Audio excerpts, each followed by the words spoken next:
Hey everyone, what's up? Welcome back to the channel and welcome back to part 5 of our design system series. If you haven't watched the previous 4 parts, then I will highly recommend you to go and check it out as well because there I have covered all the basics. In this episode, I'm going to talk about elevations and shadows. Elevations and shadows are one of the most important concepts in UI design. It's one of the most overused as well as misused concept as well. So I'm going to explain all the basics and then we'll hop back into Figma and see how can we add this into our style guide. So let's get started.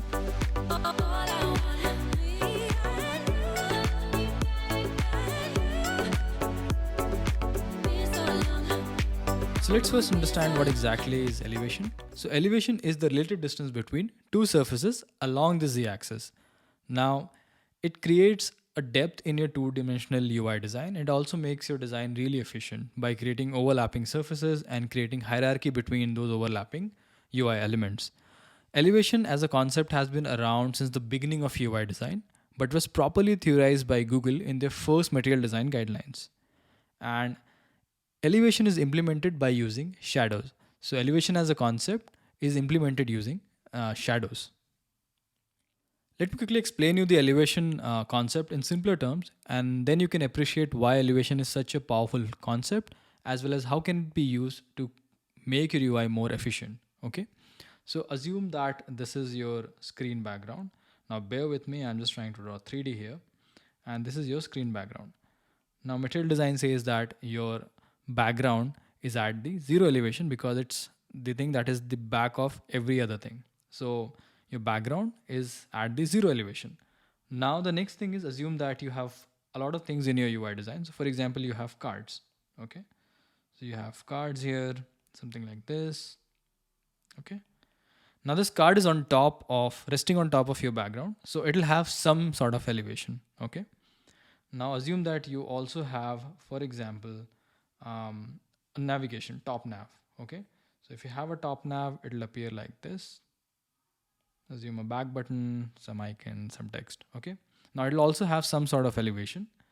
And assume that you also have one more thing, that is a floating action button. Okay. Now all of these things are overlapping each other in one or the different ways. Now material design says that all of these will have different sort of elevations, and it is dependent on what kind of priority you want to give to these different sort of UI elements. So for example, the cards are at the lower priority, so it's sitting on top of your background. The top nav is higher priority than your card, so it's sitting more farther away from your background. And then the floating action button is at the highest priority because it's an action, so it's sitting the farthest away from your background. So if I draw like a 3D view, and this will be your z-axis and this is your x and y. Okay, so the cards are at the minimum distance. Let me just draw it with a yellow color so that you can understand. So the cards are at the minimum distance from the background. Then your top navigation is further away from the cards. And then you have the floating action button, which is even further away from the cards. Okay. Now, one implication of this sort of layering or this sort of elevation priority is that, let's say when you want to scroll this card, okay, so your cards, since they have lower priority and lower elevation, they will go under the top nav and your floating action button. Okay. And similarly, if you scroll something else and something else comes up, for example, a bottom sheet or a half card, all of those will have lower priority than this floating action button because floating action button has the highest priority as per material guideline. So they'll all be scrolling behind this floating action button. Okay. So this is the implication of the elevation. And one more thing is that the farther away an element from the surface, it will create more diffuse shadow. If it's closer to the surface, it will create more solid shadow with less spread. So for example, these cards, since they're lying on top of your background, they'll create a solid shadow with less spread, whereas this floating action button will create a diffused shadow. And that's how you create a sort of a hierarchy between these different elements based on this diffusion. Material design also recommends what will happen in case when you interact with an element, the elevation changes, the shadows changes, and that gives a perception of things moving and changing. And that's how this concept is really, really cool because you're creating stackable UIs without compromising the overall clarity of the UI. making it more intuitive because you're taking cues from real world things. Okay, so this is the overall concept. Everything casts a shadow from the next surface. The farther away from the surface an element is, it will create more diffuse shadow. The closer to the surface elements will create more concentrated solid shadows. Okay, so that's the overall concept. Now let's look into the nitty gritties of this, and then we'll jump into Figma and see how can we design this in our style guide. Now that we understood a bit about elevation and shadows, let me quickly explain you with more examples with more concrete guidelines from material design. So on the left, you have one example where you have two sort of cards. Now, one of the card is this top card and the one is the below card. Now the top card is very close to a surface, actually 1 dp from the background, and that's why casting a very solid shadow with less spread, whereas the other card is 8 dp from the background, and now since it's farther away from the surface, it's casting a very diffuse shadow. Now by the way, if you are not aware of the term dp, it's known as density independent pixel. It's short for that, and I've explained this in great details in one of my older videos. I'll link that video on the top card or in the description below. You can go and check it out. So dp is the measurement unit of Android. Okay, so as I said, closer to the surface cast solid shadow, farther from the surface cast a very diffuse shadow. Let me show you another example, the second example.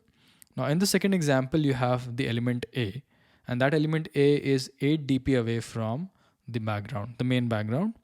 And you have element B, it's 8 dp from the background, but it also has one more element in between, blocking in between.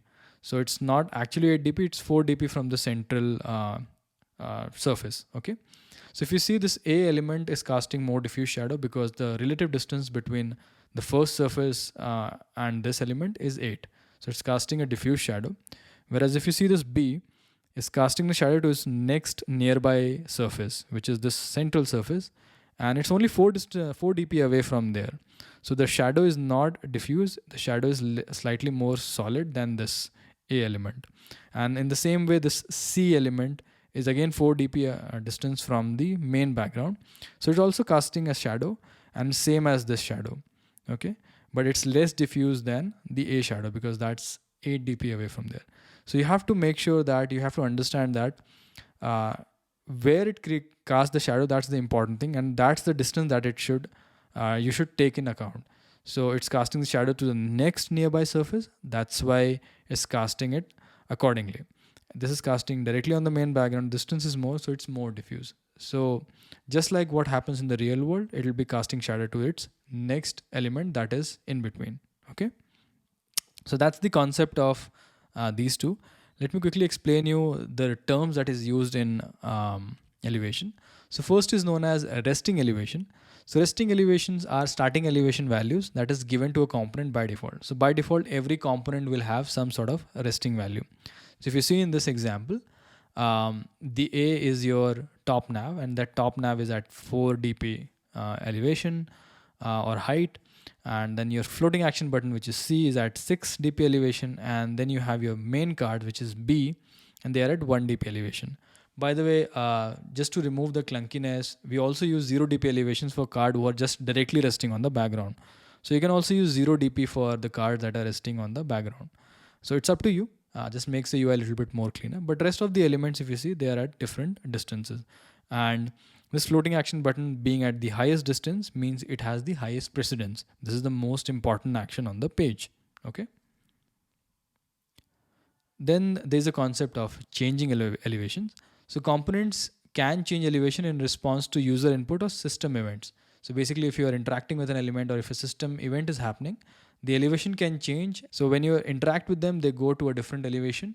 And when you're not interacting, they come back to their resting elevation. So for example, if you see here, you have a button here. When the button is resting, it is at a 2 dp distance. But when you tap on it, it goes to a 8 dp elevation.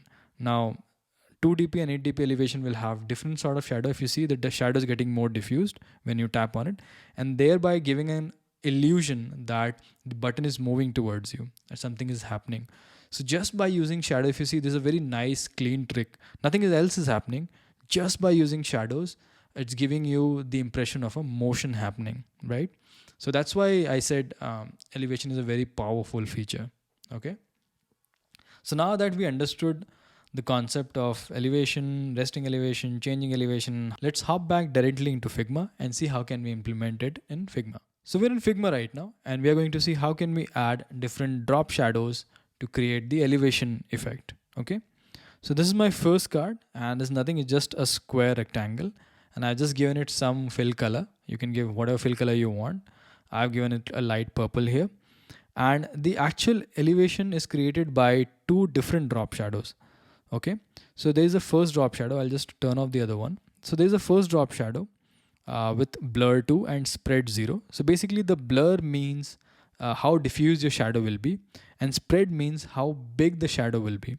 Okay, so a spread 1 means it will be slightly 1 dp bigger than your actual shape.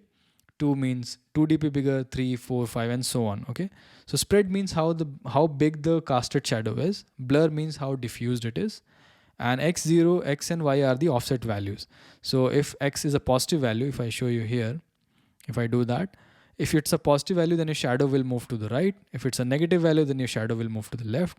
The same with the y-axis. If it's a positive value, then it will move down. And if it's a negative value, it will move up. Okay.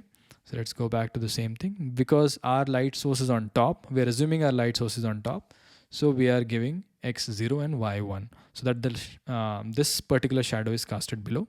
Now the spread 0 drop shadow is added to give an effect of a stroke without adding actually a stroke. So it gives you a subtle stroke here and so that this element can be distinguished on top. So if you don't add this, your top will merge in the background. So just to make sure that it has a subtle distinction from the background because the shadow is casted on top, we add this 0 stroke element, 0 spread element, so that it gives you a effect of a stroke.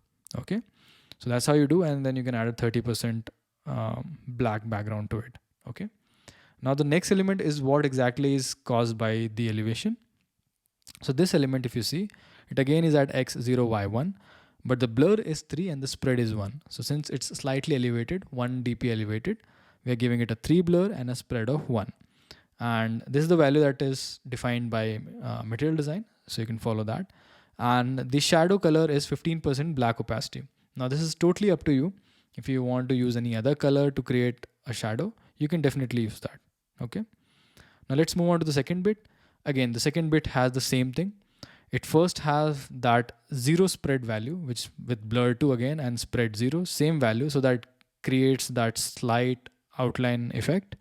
And then this is your real value of the shadow with x0 and y2, because now it's slightly more elevated, 2 dp elevation. So it's recommended by y2, and the spread is 2 because it's 2 dp elevated. And the blur is also increased significantly. So 3 and then the next is 2. So multiple of 2 in which the blur is being increased. Everything else remains the same. And this gives slightly more diffused effect if you see. Okay, because the spread is increased. Going to the third bit, it'll again have the same thing. You'll first have a spread 0 value. Okay, and then you have the blur is increased. Okay, so the blur is increased to 8. The blur here, the spread is increased to 3 and the y value is stayed to 4. Okay, so basically these are the values that is defined by material design. So I'm just following that to create it, but you have to add 2 drop shadows as I explained. And the same thing here, you will have one spread 0 value to create that outline effect. And then you have this drop shadow with 10 blur and 4 spread, okay, which gives a higher elevation. And this is the largest elevation that we can have. Again, the blur is 12, really high. Y8 means 8 dp elevation, and then the spread is 6, okay. And here also you have blur 4 and spread 0. So spread 0 is basically used to create the outline effect. Now, in your case, it might not be the case that you want to add more elevation to it. Then you can change these values. Instead of 12 blur, you can have even more blur. So the more diffuse that you want to be, you can do that. But since this is recommended by material design, so I'm just following the same thing. Okay. So that's how you add these values to your shape. Now the next thing is adding it to your style guide. So the way to do it, so for example, this is your first shape, and you can add this property by clicking on this 4 dot that says style. Click on it. And if you see, there's no style effect that we have added. So we can hit this plus icon here, which says create style. And a style is represented, an effect is represented by this circle and this semicircle below it. So this is what circle and an arc basically, and this symbol represents your effect. Okay, so now you want to add an effect, we can do that here. We would call it elevation, and as we said earlier, you have to create that folder value, folder effect. So elevation slash, so adding a slash will create a folder for you, and this one we will call it 1dp. Okay, so either you can call primary, you can call 1dp, or you can also call L1, L2, L3, whatever nomenclature you want to follow. I'm going to call it 1dp so that's clear how much is the elevation. Okay, so 1dp like this, and I'll say create style. So as soon as you do that, you will see it here, appearing here. Now we have one style available. Similarly for the other bit, I'll just go here again, click the plus icon and call it elevation. Same thing that we did for everything, but now this is 2dp. Okay, so create style. Now what will happen is you'll see two elements here. Elevation contains 1dp and 2dp. Now if you create any rectangle or any shape actually, and you want to add this effect to it, you can go here in your effects panel, click on this and add desired shadow.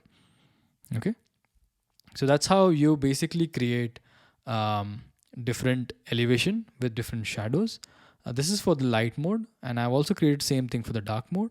So if you see, dark mode also have the same thing, and in dark mode basically the color is little this and the values are different. So you can play around with these values. If you want, you can have a lighter shadow. I've added a dark shadow here, but if you want, you can also add a lighter shadow. Let's say something on the white side so that you can create that effect. But for now, I have added the same black shadow here. So that's how you can create two values for light mode and dark mode. And once you do that, it'll appear in your effects panel. So that's it. That's it for today's video. I hope you understood the concept of elevation and shadows, and now you'll be able to use it well. In our next video, we'll be talking about guides as well as iconography and how can you add them in your style guide. And till then, I hope you watch my rest of the videos. And if you like this video, do give it a thumbs up, share with your friends and subscribe. Don't forget to subscribe. Many people are not subscribing. So do give me an opportunity, subscribe to the channel. It'll help us grow. And I'll see you in my next video. Take care. Bye-bye.